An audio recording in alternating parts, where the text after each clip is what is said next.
In the bustling town of Capernaum, nestled on the northern shore of the Sea of Galilee, where the air hummed with the cries of fishermen hauling their catch and the chatter of merchants bartering spices and cloth, lived a potter named Ezra. He was 40 years old, his hands scarred from years of turning clay on the wheel, his shoulders hunched from the weight of a trade that demanded perfection in an imperfect world. Ezra's workshop was a modest stone building near the synagogue, its walls stained with the earthy reds and browns of kiln-fired pots, jars for oil, bowls for grain, lamps for the long nights. He had learned the craft from his father, who had supplied vessels for the temple in Jerusalem before the family settled in Capernaum 2 decades ago. Ezra took pride in his work, shaping clay with skilled fingers, firing it until it hardened into something useful and beautiful.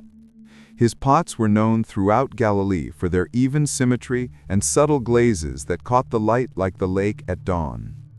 But beneath the craftsman's steady hands lay a heart cracked by loss and doubt, a man who had once believed God shaped lives as easily as clay, but now questioned why his own had crumbled.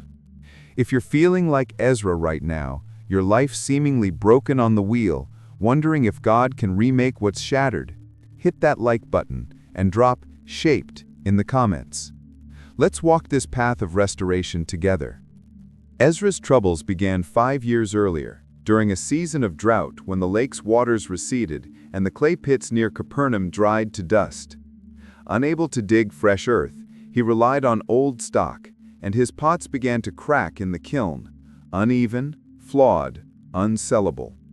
Customers dwindled, debts mounted, and his wife, Hannah, who had woven baskets to supplement their income, fell ill with a fever that lingered through the summer.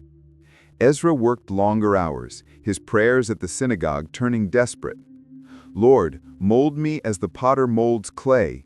Do not let my family break." But Hannah worsened, her breaths shallow, and in the dead of night, she slipped away, leaving Ezra with their only son Micah, then 10 years old. The boy, bright-eyed and quick to learn, had helped in the workshop, his small hands steady on the wheel. Ezra blamed himself, his failure to provide, his prayers unanswered.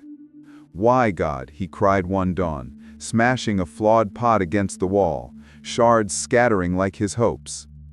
The villagers offered sympathy, Rabbi Eli from the synagogue visiting with words from Jeremiah. "As the clay is in the potter's hand, so are you in mine." But Ezra's faith hardened like overfired clay, brittle and unyielding. He threw himself into work, teaching Micah the trade. But joy had left the workshop. Rumors of a teacher from Nazareth reached Capernaum that spring of 30 AD. Tales carried by fishermen, like Peter and Andrew, who mended nets by Ezra's door. Jesus heals the sick, casts out demons, even raises the dead. Ezra scoffed, wiping clay from his hands. "Miracles for the desperate. God shaped me once, now I shape for myself." But Micah listened wide-eyed, whispering at night, "Father, what if the teacher comes here?" Ezra hushed him, but the seed took root, small as a lump of clay. Capernaum buzzed with anticipation as Passover approached, pilgrims flooding the roads, the synagogue overflowing for teachings. Ezra took Micah one Sabbath, more to quiet the boy's pleas than out of curiosity. The room was packed, fishermen in tunics stained with lake water, women with veils whispering prayers, children squirming on reed mats. Jesus stood at the bema, his voice clear and authoritative, reading from Isaiah. "The Spirit of the Lord is upon me, to proclaim liberty to the captives, sight to the blind." Ezra shifted uncomfortably, the words stirring old aches. Hannah's blindness in her final days, unable to see Micah's face. Then chaos erupted. A man in the shadows convulsed, his voice guttural. "Jesus of Nazareth, have you come to destroy us? Leave this place!" The crowd gasped, some fleeing toward the door. Ezra pulled Micah close, heart pounding. Demons. He had heard of such possessions, unclean spirits tormenting the afflicted. But Jesus faced the man calmly, "Be silent and come out." The possessed shrieked, body arching, then slumped still.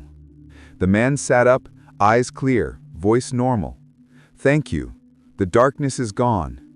Murmurs rippled through the room, praise to God rising like incense. Rabbi Eli declared, "What authority! Even demons obey him." Ezra stared, clay under his nails forgotten, a flicker of wonder piercing his doubt. Micah squeezed his hand. "Father, did you see? Like shaping new clay." Ezra nodded silently, the image lingering. God as potter, remaking the broken. The synagogue emptied in awe, but Ezra lingered, watching Jesus speak quietly with the healed man. Outside, the town stirred, Peter inviting the teacher to his home, where more waited for healing. Ezra returned to his workshop, the wheels silent, Micah chattering about the miracle. "The teacher makes people whole again, like fixing a cracked pot," the boy said, spinning a lump of clay. Ezra forced a smile, but sleep evaded him that night. He dreamed of his wheel, clay collapsing under his hands, then strong fingers, Jesus's, reshaping it into something beautiful. Waking, he prayed haltingly, "Lord, if you shape lives as you command demons, shape mine, Hannah, Micah, me." Dawn brought customers, but Ezra's hands trembled on the wheel, pots veering off center. By midday, a neighbor, old Josiah the carpenter, stopped by. "Heard about the synagogue," he said. "Jesus comes to my house tonight. Bring Micah. Perhaps he'll mend what's broken here." Ezra hesitated, pride whirring with hope. "My pots crack. My life cracks. What can he do?" Josiah clapped his shoulder.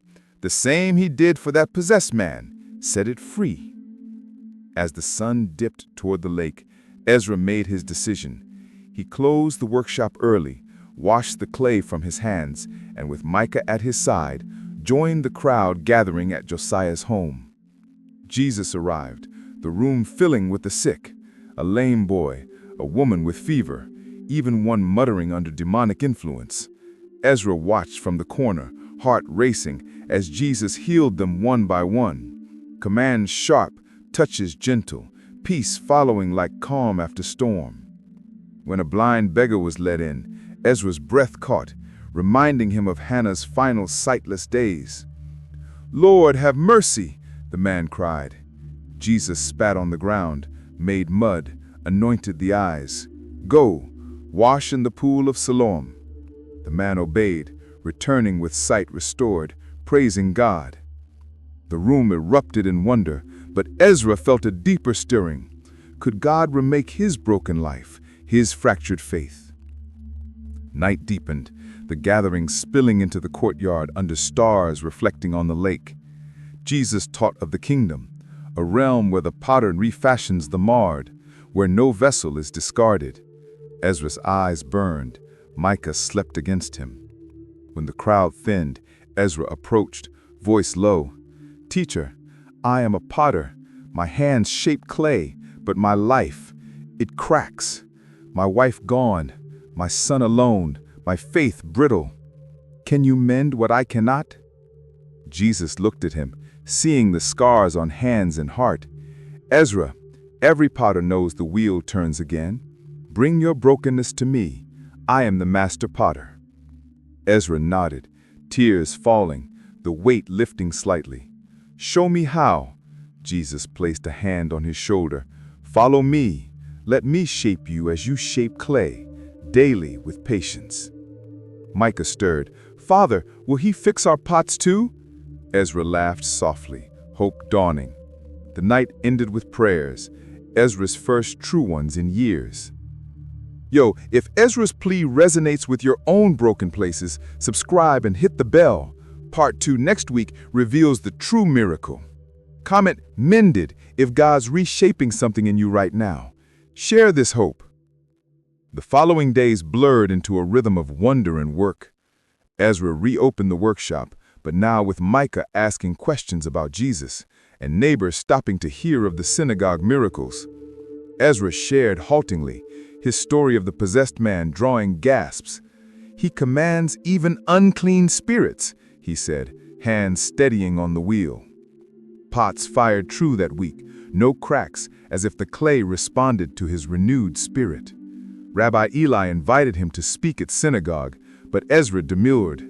"I'm no teacher, just a potter learning to be shaped." Yet the pool grew. Jesus remained in Capernaum, healing and teaching, restoring a paralytic lowered through Peter's roof, feeding thousands with loaves and fish. Ezra attended, Micah at his side, the boy's faith blooming like a well-watered plant. One afternoon, by the lake shore, Jesus called fishermen to follow. "Leave your nets, I'll make you fishers of men."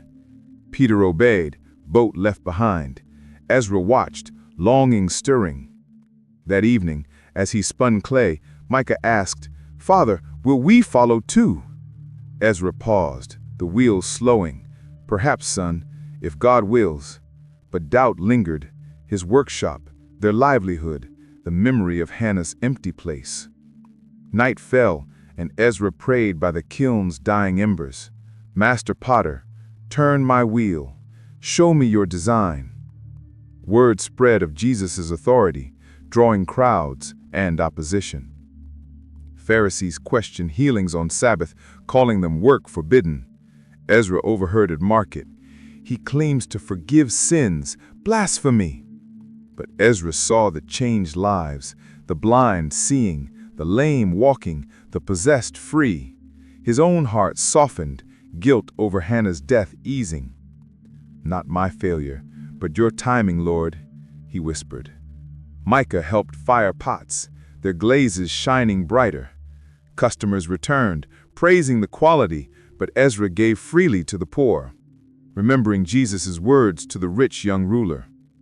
One day, a broken jar arrived from a neighbor, cracked, useless. "Can you fix it?" she asked. Ezra nodded, grinding it down, reshaping on the wheel. "Like God with us," he said, handing back a new vessel. The woman wept, sharing her own loss. From then, Ezra's workshop became a place of stories, widows finding hope, fishermen pondering the call. Rabbi Eli visited again. "Ezra, your hands shape more than clay now. Speak at Synagogue." Ezra agreed, voice gaining strength. "I was brittle, but the teacher remakes." The room hushed, then applauded. Micah beamed. "Father, you're like Jesus, making broken things new." As Passover neared, tension mounted. Romans patrolled, pilgrims thronged. Jesus taught urgently of vine and branches, of abiding in him. Ezra attended, Micah at his side, the boy's faith blooming like a well-watered plant. One afternoon, by the lake shore, Jesus called fishermen to follow. "Leave your nets, I'll make you fishers of men." Peter obeyed, boat left behind. Ezra watched, longing stirring. That evening, as he spun clay, Micah asked, "Father, will we follow too?" Ezra paused, the wheel slowing. "Perhaps, son, if God wills." But doubt lingered, his workshop, their livelihood, the memory of Hannah's empty place. Night fell, and Ezra prayed by the kiln's dying embers. "Master Potter, turn my wheel. Show me your design." Word spread of Jesus' authority, drawing crowds and opposition. Pharisees questioned healings on Sabbath, calling them work forbidden. Ezra overheard at market. "He claims to forgive sins, blasphemy." But Ezra saw the changed lives, the blind seeing, the lame walking, the possessed free. His own heart softened, guilt over Hannah's death easing. "Not my failure, but your timing, Lord," he whispered. Micah helped fire pots, their glazes shining brighter. Customers returned, praising the quality, but Ezra gave freely to the poor, remembering Jesus' words to the rich young ruler. One day, a broken jar arrived from a neighbor, cracked, useless. "Can you fix it?" she asked. Ezra nodded, grinding it down, reshaping on the wheel. "Like God with us," he said, handing back a new vessel. The woman wept, sharing her own loss. From then, Ezra's workshop became a place of stories, widows finding hope, fishermen pondering the call. Rabbi Eli visited again. "Ezra, your hands shape more than clay now. Speak at Synagogue." Ezra agreed, voice gaining strength. "I was brittle, but the teacher remakes." The room hushed, then applauded. Micah beamed. "Father, you're like Jesus, making broken things new." As Passover neared, tension mounted. Romans patrolled, pilgrims thronged. Jesus taught urgently of vine and branches, of abiding in him. Ezra attended, Micah at his side, the boy's faith blooming like a well-watered plant. One afternoon, by the lakeshore, Jesus called fishermen to follow. "Leave your nets, I'll make you fishers of men." Peter obeyed, boat left behind. Ezra watched, longing stirring. That evening, as he spun clay, Micah asked, "Father, will we follow too?" Ezra paused, the wheels slowing. "Perhaps, son, if God wills." But doubt lingered, his workshop, their livelihood, the memory of Hannah's empty place. Night fell, and Ezra prayed by the kiln's dying embers. "Master Potter, turn my wheel. Show me your design."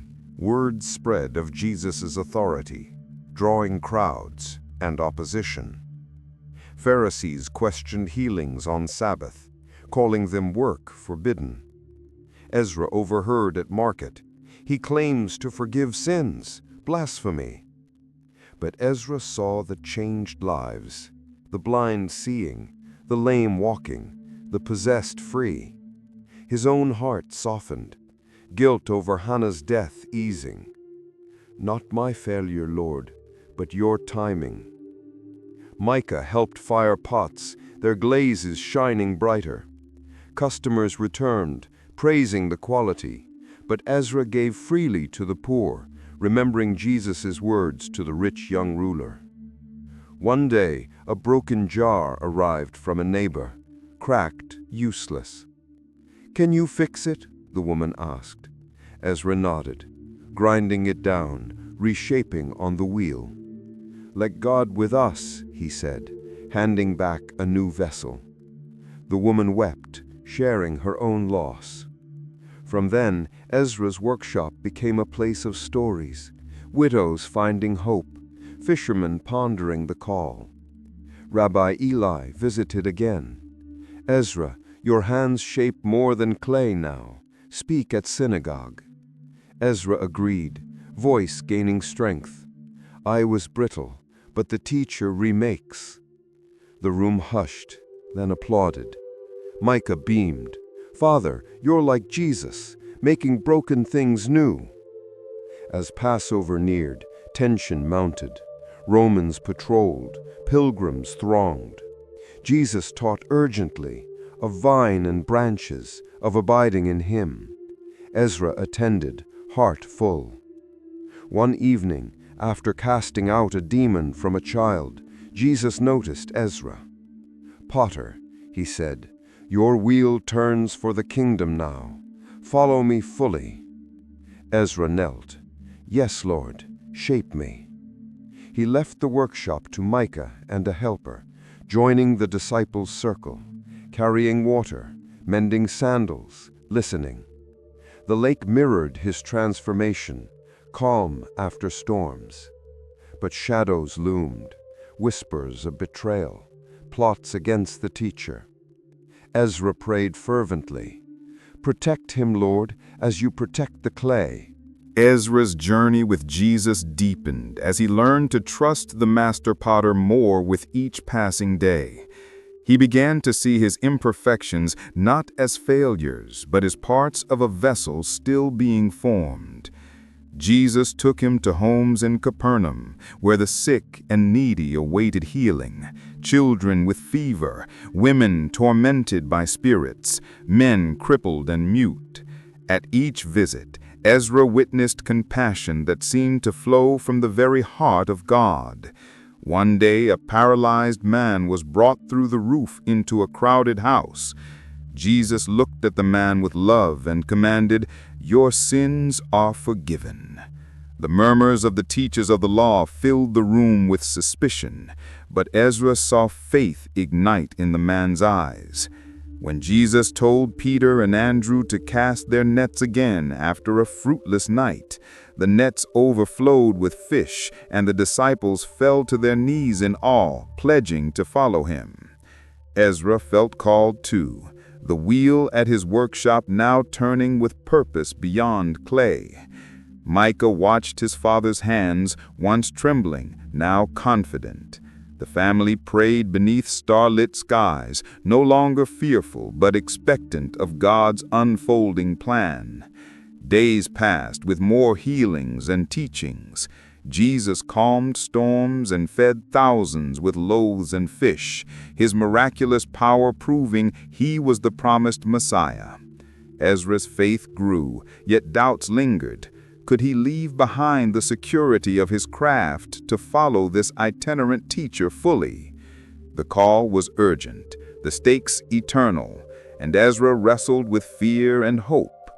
Despite opposition from Pharisees who questioned Jesus' authority, many were drawn by the undeniable power of his miracles and his message of love and repentance. Ezra began inviting his neighbors to hear Jesus, sharing testimony of the man who reshaped not only clay, but lives. Micah, filled with youthful zeal, proclaimed Jesus' mercy to children by the lake, his laughter mingling with the gentle waves. As Passover neared, caution grew among Jesus' followers. His path led increasingly to confrontation with religious leaders and the cross. Ezra prayed for courage, that God would strengthen the flaking clay of his steadfast heart. He pledged to stand with Jesus, no matter the cost, following the true potter's hands wherever they would lead. Ezra's days now blended the familiar rhythm of clay and wheel with the extraordinary call of discipleship. Mornings found him in the workshop, but his hands moved with a new grace, as if infused with the peace he saw in Jesus' presence. He experimented with glazes inspired by the lake's colors, deep blues and shimmering silvers, selling them to pilgrims who marveled at the beauty. "It's like the teacher's light in the darkness," one woman said, purchasing a lamp. Ezra smiled, crediting not his skill, but the one reshaping him. Afternoons brought him to the synagogue or lake shore, where Jesus taught parables that resonated with his potter's heart.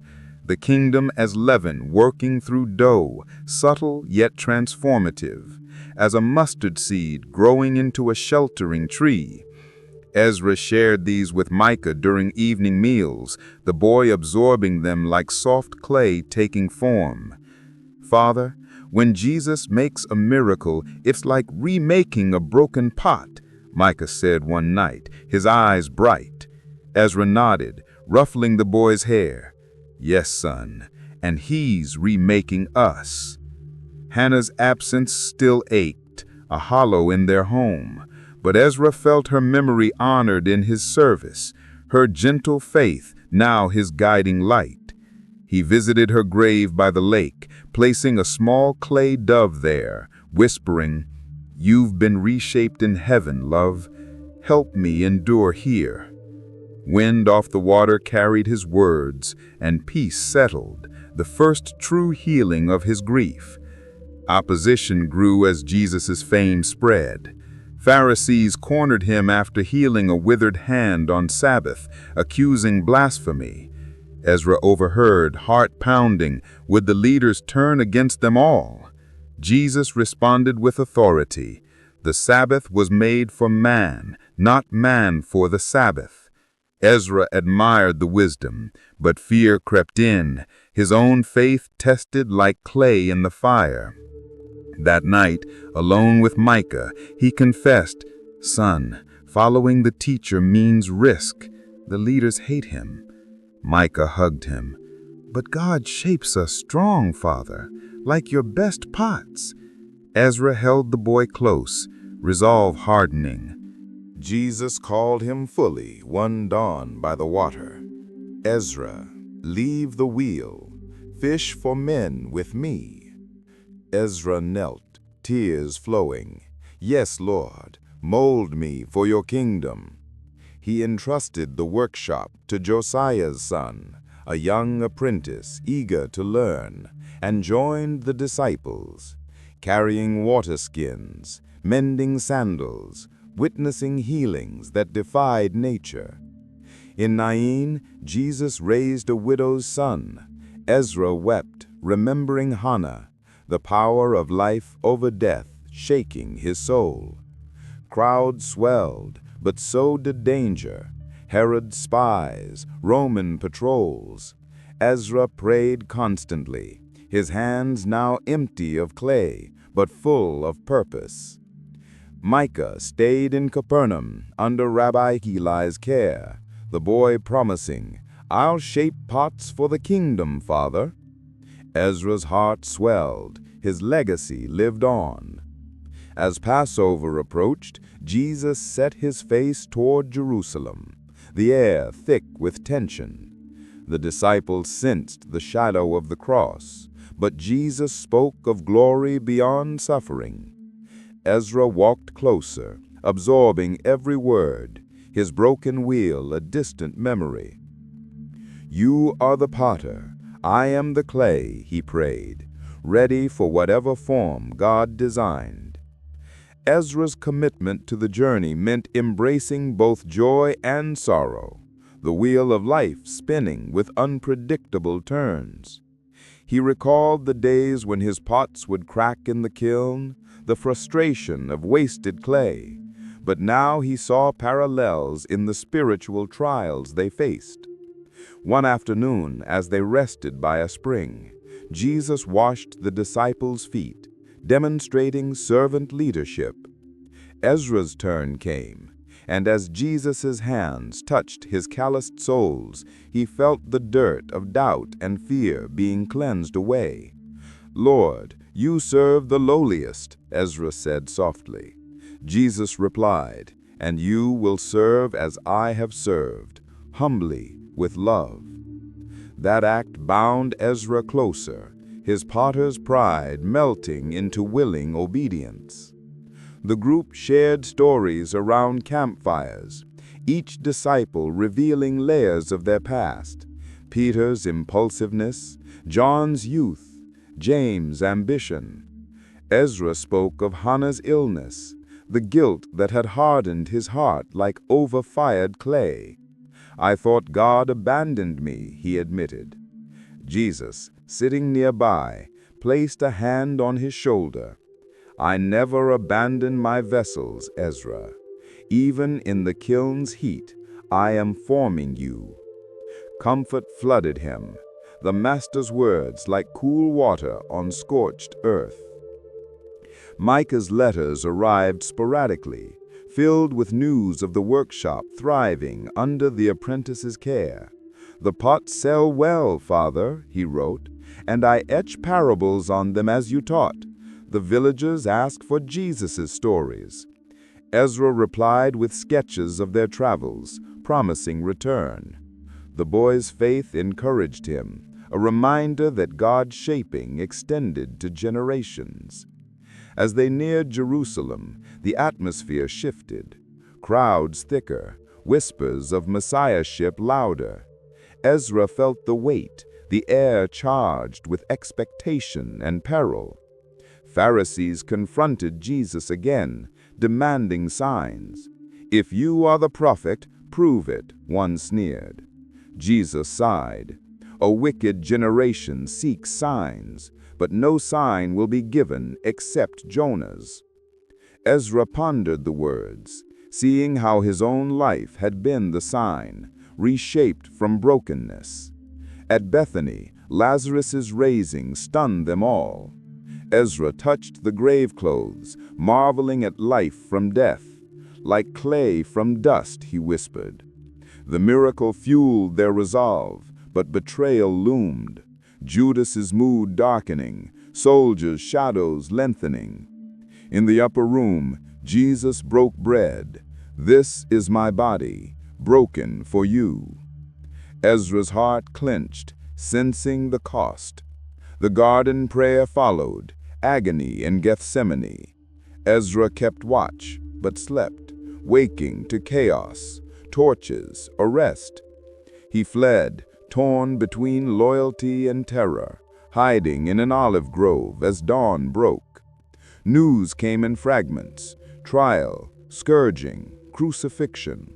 Ezra staggered to Golgotha, joining the weeping cluster. The cross towered, Jesus gasping, "It is finished." Darkness enveloped the land, the earth trembling as if the very foundation of creation shook. Ezra cried out, "Master Potter, why broken now?" The centurion's confession echoed, "Truly, this was the Son of God." Body entombed, despair gripped the disciples. Ezra returned to Capernaum, the workshop mocking him, wheel idle, kiln cold. Micah embraced him. "Father, is it over?" Ezra wept, "No, son, the potter's work continues." 2 days passed in vigil, faith flaking. Then women ran, "He's risen!" Ezra raced to the tomb, empty save folded linens. On the Emmaus road, Jesus appeared, breaking bread, eyes opened, hearts burning. Back in Jerusalem, he breathed, "Peace be with you. As the Father sent me, I send you." Ezra touched the wounds, conviction solidifying. Pentecost came, tongues of fire descending. Ezra spoke boldly, lives reshaped around him. He rebuilt the workshop as a ministry hub, pots bearing gospel symbols. Traveling with Peter, he testified, "I was marred clay, the Master made me new." Villages heard, hearts turned. Persecution scattered them, but Ezra endured, planting churches, mentoring Micah into leadership. Old age found him by the lake, grandchildren listening to tales. "Grandfather, how did God shape you?" they asked. Ezra held a simple pot. "With patient hands through fire and wheel, he does the same for you." His last breath praised the potter, vessel complete, legacy eternal. Ezra's later years were marked by a profound sense of fulfillment, as if the master potter had fired him in the kiln of experience to emerge strong and useful. He watched Micah take over the workshop fully, the boy's innovative glazes, colors of resurrection dawn, drew buyers from afar. "Father, your stories etched on clay sell better than any vase," Micah laughed one visit. Ezra nodded, pride swelling. "It's the gospel that shines, son, not the potter." He traveled less as age slowed his steps, but his testimony reached synagogues and homes through letters and visitors. Rabbi Eli, once skeptical, now preached from Ezra's example. Like the potter in Jeremiah, God remakes the marred clay. Ezra's home became a haven for the weary, disciples resting, widows finding solace, children learning parables with clay figurines. Hannah's memory lived in every prayer, her faith the foundation for his. When persecution intensified under Roman edicts, Ezra hid believers in his kiln room, the heat that once hardened clay, now sheltering souls. "The potter protects his work," he whispered to frightened faces. Pentecost's fire lingered in his spirit, bold words flowing despite frailty. Grandchildren gathered at sunset, begging for tales. The synagogue demon, the overflowing nets, the cross an empty tomb. Ezra's voice, once rough from dust, carried clearly. "I was broken, but he made me whole, a vessel for his glory." His last breath praised the potter, vessel complete, legacy eternal. If Ezra's enduring faith inspires you, like and subscribe. Next biblical tale soon. Comment, fired, if God's trials have strengthened you. Grace abounds.